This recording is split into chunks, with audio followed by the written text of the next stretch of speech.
ఓం శ్రీ మాత్రే నమః. పంచామృతం ప్రేక్షకులందరికీ హృదయపూర్వక స్వాగతం.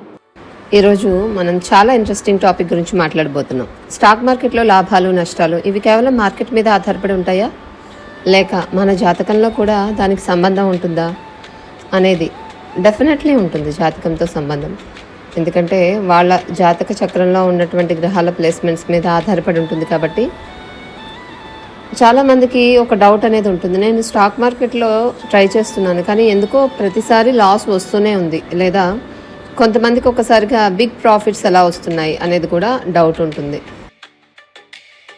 జ్యోతిషం ప్రకారం చూస్తే స్టాక్ మార్కెట్ అనేది పూర్తిగా స్పెక్యులేషన్కి సంబంధించిన ఫీల్డే కాబట్టి ఇందులో కొన్ని ప్రత్యేకమైన భావాలు, కొన్ని గ్రహాలు ఇందులో చాలా ముఖ్యమైన పాత్ర పోషిస్తున్నాయి. ఈరోజు మనం స్టాక్ మార్కెట్ గురించి, అంటే ఎటువంటి గ్రహాలు వీటిని సూచిస్తాయి, ఎక్కువగా వీటిని ఇండికేట్ చేస్తాయి అనేది నేను చెప్తాను మీకు. సో ముఖ్యంగా తీసుకుంటే కనుక స్టాక్ మార్కెట్కి సంబంధించి పంచమ స్థానము అంటే 5th హౌస్, స్పెక్యులేషన్ హౌస్ అనుకోవచ్చు దాన్ని. అంటే వేరే రకాల రిజల్ట్స్ కూడా ఇస్తూ ఉంటుంది పంచమ భావము, బట్ ఇది కూడా ఇందులోకే వస్తుంది. పంచమ స్థానము జ్యోతిషంలో 5వ స్థానం స్పెక్యులేషన్కి మెయిన్ ప్లేస్ అనమాట, ప్రధానమైన భావం అని చెప్పుకోవచ్చు. ఇక్కడ చార్ట్లో చూసినట్లయితే కనుక మీరు ఈ లగ్నం, ఒకవేళ ఒక పర్సన్ లగ్నము వృషభ లగ్నం అయితే గనక వృషభం 1 అవుతుంది. నేను ఇంతకుముందు వీడియోస్లో మీకు చెప్పాను. సో 1 ఇక్కడ మనకి స్టార్ట్ అవుతుంది. 1 2 3 4 5 ఈ పంచమ స్థానం అనేది మనకి ఇక్కడ వీళ్ళకి స్టాక్ మార్కెట్కి సంబంధించిన ప్లేస్ అయింది. So stock market, trading, gambling ఇలాంటి రిస్క్ బేస్డ్ యాక్టివిటీస్ అన్నీ కూడా ఈ 5వ భావంతోనే సంబంధం కలిగి ఉంటాయి. ఒకవేళ జాతకంలో 5వ భావం స్ట్రాంగ్గా ఉంటే ట్రేడింగ్ పైన ఇంట్రెస్ట్ ఉంటుంది, రిస్క్ తీసుకునే ధైర్యం ఉంటుంది, మార్కెట్ ఆపర్చునిటీస్ని గుర్తించే ఎబిలిటీ కూడా వాళ్ళకు వస్తుందన్నమాట. బలంగా ఉండడం అంటే ఏంటి, స్ట్రాంగ్గా ఉండడం అంటే అక్కడ శుభగ్రహాలు ఉండటం, అంటే ఆ లగ్నానికి యోగకారక ప్లానెట్స్ ఉండటం కానీ, వాటితో సిగ్నిఫికేషన్ ఉండటం కానీ, మంచి నక్షత్రాధిపతులు అయి ఉండడం, ఆ భావానికి సంబంధించిన అధిపతి మంచి ప్లేస్లో అంటే ఇంకొక భాగ్యస్థానంలో కానీ, అంటే మనకి 1 5 9 హౌసెస్ అనేవి లక్కీ ప్లేసెస్ కదా, ఈ 5th లార్డ్ వెళ్ళి 9thలో కూర్చోవడం కానీ, లేకపోతే 5th లార్డ్ 5thలోనే ఉండడం, లేదా 5th లార్డ్ 1st హౌస్లోనే ఉండటం, అది మిత్రక్షేత్రం అవ్వడం, ఇలాంటివి చాలా పాయింట్స్ ఉంటాయి. సో ఓవరాల్గా మనకి 5th హౌస్ స్ట్రాంగ్గా ఉంటే వాళ్ళకి ఇది అనుకూలిస్తుంది. ఈ రిస్క్ తీసుకునే ధైర్యం ఉండడము, ఈ పైన చెప్పుకున్నవన్నీ కూడా వాళ్ళకి వస్తాయి అన్నమాట.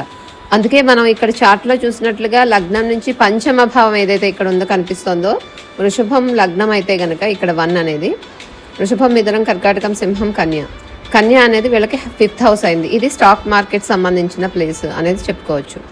అలాగే ఇంకొకటి 2nd హౌస్, ధనస్థానం అంటారు, wealth house, wealth creation house, అది కూడా బలంగా ఉండాలి. ఇక్కడ వృషభ లగ్నానికి తీసుకున్నాం కదా, మిథునం ధనభావం అయింది ఇక్కడ వీళ్ళకి, మీరు చార్ట్లో చూడొచ్చు.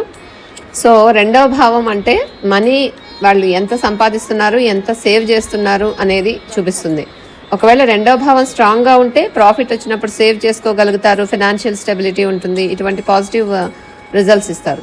అదే వీక్గా ఉంటే కనుక ప్రాఫిట్ వచ్చినా కూడా నిలవదు కొన్నిసార్లు, అంటే కొన్ని శుభత్వాల వల్ల ప్రాఫిట్ వచ్చినా అది నిలవదు. 2nd హౌస్ వీక్గా ఉంటే మనీ లాస్ అవ్వడం అనేది ఎక్కువగా ఉంటుంది. ఇక్కడ మీరు 2nd హౌస్ చూసుకోవచ్చు, ద్వితీయ స్థానం మిథునం అయింది. అంటే మనం ఇక్కడ గ్రహాల ప్లేస్మెంట్స్ అవి ఇవ్వలేదు, కాకపోతే మనం ఈ యొక్క ప్లేస్మెంట్స్ గురించి, ఈ యొక్క 2nd హౌస్ కానీ 5th హౌస్ కానీ ఏ హౌసెస్ అనేవి చూస్తున్నాం కాబట్టి జస్ట్ దాని గురించి చెప్తున్నాను. అలాగే 11వ భావం కూడా మనకి బలంగా ఉండాలి, అది gains house, gains and profits house 11th, అంటే లాభస్థానము అని కూడా అంటాము ఈ 11వ స్థానాన్ని. ఈ భావం స్ట్రాంగ్గా ఉంటే కనుక ఇన్వెస్ట్మెంట్ రిటర్న్స్ అనేవి ఎక్కువగా వస్తూ ఉంటాయి, ప్రాఫిట్ రియలైజేషన్ ఛాన్సెస్ ఎక్కువగా, అంటే వీళ్ళకి ఎందులోనైనా ప్రాఫిట్స్ ఎక్కువగా రావడానికి అవకాశాలు అనేవి, గెయిన్స్ అవి ఉంటాయి. నాట్ ఓన్లీ స్టాక్ మార్కెట్, ఏదైనా వాళ్ళు ఇన్వెస్ట్ చేస్తే కనుక రిటర్న్స్ అనేవి ఎక్కువగా వస్తాయి. ఎందుకంటే పంచమ స్థానాన్ని, పంచమంలో ఉన్న గ్రహాలు లాభాన్ని చూస్తాయి. సో పంచమానికి, లాభానికి 5th అండ్ 11th హౌసెస్కి ఆస్పెక్ట్ అనేది ఉంటుంది. సో అది తర్వాత మనం ఇప్పుడు చూసుకున్నట్టుగా ఈ చార్ట్లో చూస్తే 11వ భావం ఇక్కడ వీళ్ళకి మీనం అవుతుంది. సో మీనం అనేది వీళ్ళకి 11వ భావం అవుతుంది. కాబట్టి ఇక్కడ ఈ 11th హౌస్ అనేది బలంగా ఉండాలి, 11th లార్డ్ బలంగా ఉండటము, శుభగ్రహాలు ఉండటం, శుభగ్రహ దృష్టి, ఇవన్నీ కూడా పాజిటివ్ పాయింట్స్. ఎంత బలంగా ఉంది అనేది ఓవరాల్గా జ్యోతిష్యులు, మీ యొక్క చార్ట్ అనలైజ్ చేసే వాళ్ళు చూస్తారు. సో మీరు కూడా బేసిక్స్ నుంచి నేర్చుకుంటే కనుక మీరు మెల్లమెల్లగా చూసుకోవడం మొదలెట్టవచ్చు. అలాగే ఎయిత్ హౌస్ అనేది జనరల్గా చెప్పాలంటే అది దుస్థానమే, మంచి ప్లేస్ కాదు. కానీ ఇక్కడ మనం ఎయిత్ హౌస్ ఎందుకు తీసుకోవాలి అంటే ఎయిత్ హౌస్ అనేది సడన్ గెయిన్స్, సడన్ లాసెస్కి కూడా ఎక్కువగా సంబంధించిన ప్లేస్. సో ఎప్పుడైతే స్టాక్ మార్కెట్లో మనకి సడన్ ప్రాఫిట్స్, సడన్ లాసెస్ ఎక్కువగా ఉంటూ ఉంటాయి, అది కామన్. కాబట్టి అది ఎయిత్ హౌస్తోనే ఎక్కువగా లింక్ అయి ఉంటుంది. కాబట్టి ఈ భావం ఎక్కువగా ఇన్ఫ్లుయెన్స్ ఉంటే గనక సడన్ గెయిన్స్ రావచ్చు. అలాగే రాహు ఇన్ఫ్లుయెన్స్ కూడా ఉంది. ఎయిత్ హౌస్ అనేది ఎక్కువ స్ట్రాంగ్గా ఉంటే సడన్ లాసెస్ కూడా కొన్నిసార్లు వాళ్ళకి జరిగే గోచారం బట్టి కూడా వస్తూ ఉంటాయి అనేది చెప్పొచ్చు.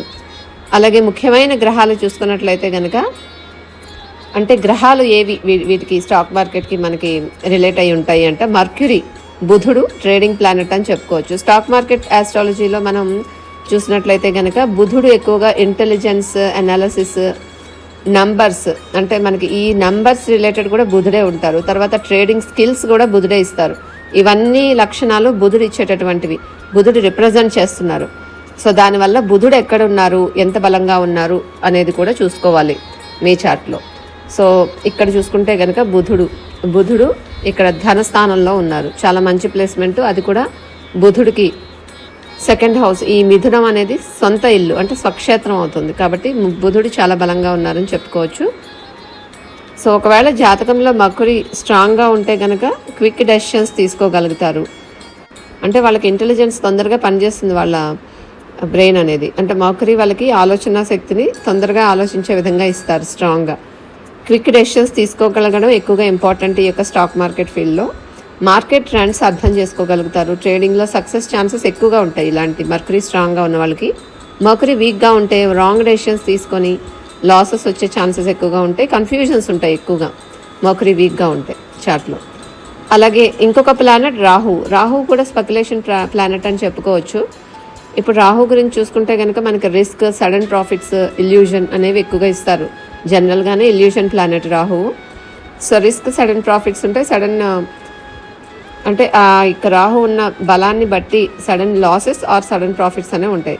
స్ట్రాంగ్ రాహు అయితే బిగ్ రిస్క్ తీసుకునే ధైర్యం ఉంటుంది, సడన్ గెయిన్స్ వస్తాయి. కానీ కొన్నిసార్లు సడన్ లాసెస్ కూడా ఇస్తారు. ఈవెన్ దో మనకి రాహు బలంగా ఉన్నా కూడా చెడు గ్రహాల దృష్టి ఉండడం అలాంటివి ఉన్నప్పుడు సడన్ లాసెస్ కూడా ఎక్కువగా వస్తాయి. స్టాక్ మార్కెట్లో రాహు ఇన్ఫ్లుయెన్స్ చాలా పవర్ఫుల్. అలాగే ఇంకొక ప్లానెట్ వచ్చి జూపిటర్ ఇన్వెస్ట్మెంట్ ప్లానెట్ అని చెప్పుకోవచ్చు. జూపిటర్ అంటే మనకి ఎక్కువగా గ్రోత్ ఇచ్చే ప్లానెట్. ఎక్కడుంటే ఆ యొక్క భావాన్ని ఎక్కువగా పెంచుతారు.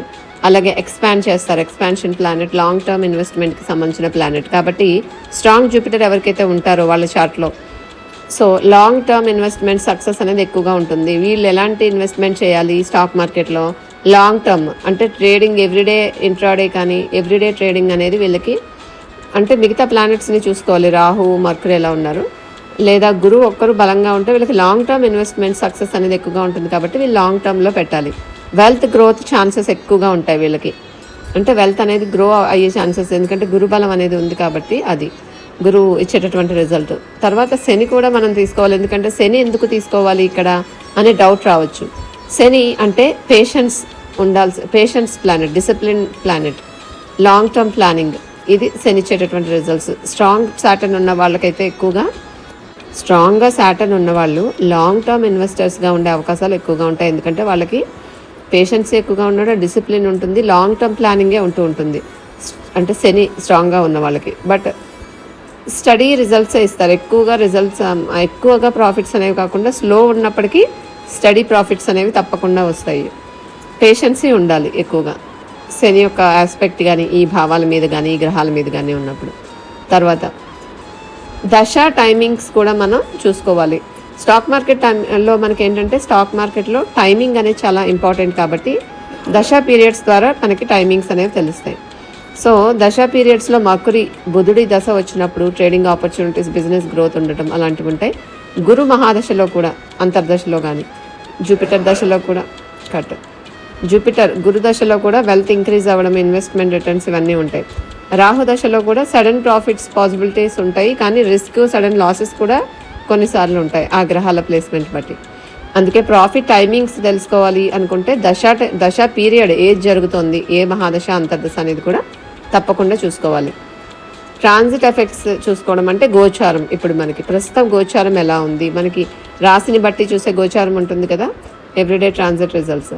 సో అది కూడా ఇంపార్టెంట్. మూన్ మనకి చంద్రుడు అంటే మూన్ ట్రాన్సిట్. మూన్ అంటే ఎమోషన్స్. చంద్రుడు ఎక్కువగా ఎమోషన్స్కి కారకుడు అవుతారు. స్టాక్ మార్కెట్లో మనకి ఎమోషన్స్ చాలా ఇంపార్టెంట్ రోల్ ప్లే చేస్తాయి. ఎందుకంటే మూన్ వీక్గా ఉన్న వాళ్ళకి, అంటే మూన్ చంద్రుడు బలంగా లేనప్పుడు, వాళ్ళ జాతకంలో చంద్రుడు బలంగా లేనప్పుడు ఎమోషనల్ డెసిషన్స్ అనేవి ఎక్కువగా తీసుకుంటారు. వాళ్ళు ఎమోషనల్గా డెసిషన్స్ తీసుకున్నప్పుడు ఎలా ఉంటుంది రిజల్ట్? నెగిటివ్గా ఉంటుంది చాలాసార్లు. పానిక్ సెల్లింగ్ చేస్తారు స్టాక్ మార్కెట్లో, అంటే భయంతో కూడా, అంటే ఎమోషన్ కదా. సో చంద్రుడు పానిక్ సెల్లింగ్, రాంగ్ బయింగ్ ఇలాంటివి ఇస్తూ ఉంటారు. అది స్ట్రెస్తో వస్తూ ఉంటుంది మూన్ వల్ల. సో చంద్రుడు స్ట్రాంగ్గా ఉన్న వాళ్ళైతే కామ్ మైండ్ సెట్ ఉంటుంది, బ్యాలెన్స్డ్ డెసిషన్స్ తీసుకోగలుగుతారు. సో మర్కరీ ట్రాన్సిట్, బుధ ట్రాన్సిట్ అయినప్పుడు, బుధుడు పాజిటివ్ ట్రాన్సిట్ ఉంటే ట్రేడింగ్ యాక్టివిటీ అనేది ఇంక్రీజ్ అవుతుంది వాళ్ళకి. బుధుడు బాగున్న వాళ్ళకి మార్కెట్ ఈ యొక్క ర్యాలీ అనేది మారుతూ ఉంటుంది. అంటే మార్కెట్ ఉన్నటువంటి అప్ అండ్ డౌన్స్, వొలటిలిటీ మారుతూ ఉంటుంది. సో మర్కరీ రిట్రోగ్రేడ్ సమయంలో, అంటే ఇప్పుడు ఎక్కువగా బుధుడు వక్రించున్నారనుకోండి గోచారంలో, ఎక్కువ కన్ఫ్యూజ్ అయిపోతూ ఉంటారు. అంటే ఆ పీరియడ్లో వాళ్ళకి అలాగే అనిపిస్తూ ఉంటుంది. కన్ఫ్యూజన్స్ ఎక్కువగా ఉంటాయి. స్టాక్ మార్కెట్లో బై చేయాలా వద్దా, సెల్ చేయాలా, ఉండాలా, ఎగ్జిట్ అవ్వాలి, ఇలాంటివి ఎక్కువగా ఉంటాయి. రాంగ్ డెసిషన్స్ తీసుకునే ఛాన్సెస్ ఎక్కువగా ఉంటాయి మర్కరీ ఎస్పెషల్గా గోచారంలో బుధుడు వక్రించిన సమయంలో చేసినప్పుడు. తర్వాత రాహుకేతు ట్రాన్సిట్. రాహుకేతు కూడా వాళ్ళకి నెగిటివ్గా జరిగేటప్పుడు సడన్ మార్కెట్ చేంజెస్ రావటాలు, అన్ఎక్స్పెక్టెడ్ మూమెంట్స్ జరగడాలు. అంటే ఇప్పుడు చూడండి, మనకి for example US Iran war, ఇలాంటి వార్స్ వచ్చినప్పుడు ఏదైతే మనకి స్టాక్ మార్కెట్ ఫాల్ అవుతుందో, సో అలాంటివి, అంటే అదొక ఎగ్జాంపుల్. మార్కెట్ ఫాల్ అవ్వడము, అన్ఎక్స్పెక్టెడ్గా మూమెంట్స్ జరగడం అనేది ఎక్కువగా ఉంటూ ఉంటుంది. సో అది మనకి రాహుకేతు యాక్టివ్ అయినప్పుడు, మనకి నెగిటివ్గా ఉన్నప్పుడు గోచారంలో అది ఇస్తూ ఉంటారు.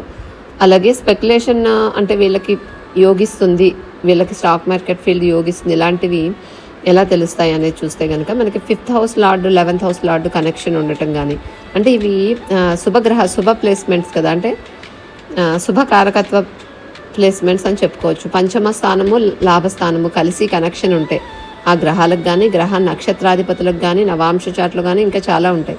సో 5, 11 సంబంధం వచ్చినప్పుడు ఈ యొక్క వీళ్ళకి ప్రాఫిట్ ఛాన్సెస్ ఎక్కువగా ఉంటాయి అనేది చెప్పుకోవచ్చు. మర్కరీ రాహు కాంబినేషన్ ఉన్నప్పుడు కూడా, బుధ రాహు కలయిక ఉన్నప్పుడు కూడా, ఏ విధంగా అయినా కూడా ట్రేడింగ్లో వాళ్ళకి తెలివి, వాళ్ళకి నాలెడ్జ్ ఎక్కువగా రావటము, రిస్క్ టేకింగ్ ఎబిలిటీ కూడా ఎక్కువగా ఉంటూ ఉంటుంది అలాంటి వాళ్ళకి. తర్వాత జూపిటర్ 2nd హౌస్ కనెక్షన్ ఉంటే, ఈ కాంబినేషన్ ఉన్న వాళ్ళకి కూడా వెల్త్ గ్రోత్ అనేది ఎక్కువగా గ్రో అయ్యే ఛాన్సెస్ కనిపిస్తున్నాయి ఏ విధంగా అయినా కూడా. సో ఒక మంచి టైం చూసుకొని స్టార్ట్ చేస్తే ఎలా ఉంటుంది ముహూర్తం అనేది చెప్పుకోవాలనుకుంటే కనుక, స్ట్రాంగ్ మూన్ ఉండాలి ఎప్పుడైతే మీరు చేస్తున్నారో స్టార్టింగ్ అప్పుడు. అంటే ఇన్వెస్ట్మెంట్ టైమింగ్ కూడా చాలా ఇంపార్టెంట్ కాబట్టి మనకి చంద్రబలం ఎక్కువగా ఉండాలి. తారాబలం, చంద్రాబలం అంటారు కదా, అది చూసుకోవాలి. మంచి నక్షత్రం ఉండాలి. ఫేవరబుల్ మర్కరీ ఎంత మంచి ప్లేస్లో ఉన్నారో అది చూసుకోవాలి మీ రాశిని బట్టి. అవాయిడ్ చేయాల్సిన సమయాలు మనకి, అంటే ఎక్కువగా మర్కరీ రిట్రోగ్రేడ్ ఉన్నప్పుడు అవి చేయకూడదు. అంటే కొత్తగా స్టార్ట్ చేసే వాళ్ళకి ఎక్లిప్స్ డేస్లో కానీ, గ్రహణాల టైమింగ్స్లో అస్సలు చేయకూడదు. తర్వాత మూన్ వీక్గా ఉన్నప్పుడు కూడా చేయకూడదు. సో ఈ విధంగా ఇవి అవాయిడ్ చేయాల్సిన సమయాలు కూడాను. సో మార్కెట్ సైకాలజీ సీక్రెట్ ఏంటి అంటే, స్టాక్ మార్కెట్లో సైకాలజీ అనేది ఎక్కువగా మనకి ఫ్యాక్టర్ అవుతుంది. అంటే ఏంటంటే ఇక్కడ ఎక్కువగా ఎగ్జైట్ అయిపోవడం, ఎక్కువగా ఫియర్, గ్రీడ్ ఇలాంటివి పనికిరావు. ఈ ఎమోషన్స్ ట్రేడింగ్ డెసిషన్స్ని ఇన్ఫ్లుయెన్స్ చేస్తుంటాయి కాబట్టి, సో రిస్క్ టేకింగ్ నేచర్ కానీ మనకి, అంటే ఎక్కువగా ప్యానిక్ అవ్వటము కానీ, డెసిషన్ స్టైల్ ఇలాంటివి మనం చూసుకోవచ్చు. కాకపోతే ఏంటంటే వాళ్ళ ఒరిజినల్ చార్ట్ అనేది మనం చూడాలి. సో వాళ్ళ ఒరిజినల్ చార్ట్ తెలిసినప్పుడు మనకి ఎక్కువగా వాళ్ళకి ఎలా ఉండబోతుంది అనేది మనం తెలుసుకోవచ్చు. అంటే రిలేటెడ్ టు స్టాక్ మార్కెట్ కానీ, షేర్స్, వీటి పరంగా. సో స్టాక్ మార్కెట్కి మనకి చాలా ఇంపార్టెంట్ 5th హౌస్ అని చెప్పుకున్నాం. బుధుడు కూడా చాలా ఇంపార్టెంట్ గ్రహము. రాహు మెయిన్ సడన్ గెయిన్స్, లాసెస్కి కారణం అవుతారు. దశ, అంతర్దశలు, గోచారం టైమింగ్ కూడా చాలా ఇంపార్టెంట్. బట్ ఒక్క విషయం మాత్రం గుర్తుంచుకోండి, ఆస్ట్రాలజీ అనేది మాత్రం గైడెన్స్ వరకు ఇస్తుంది, కానీ నాలెడ్జ్, రీసెర్చ్, డిసిప్లిన్ కూడా ఈక్వల్గా ఇంపార్టెంట్.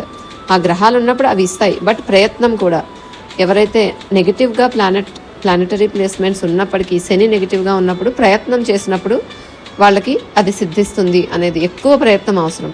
వాళ్ళు నార్మల్గా ఒక 50% ప్రయత్నం చేయాల్సిన దగ్గర వాళ్ళు 500% ప్రయత్నం చేయాలి.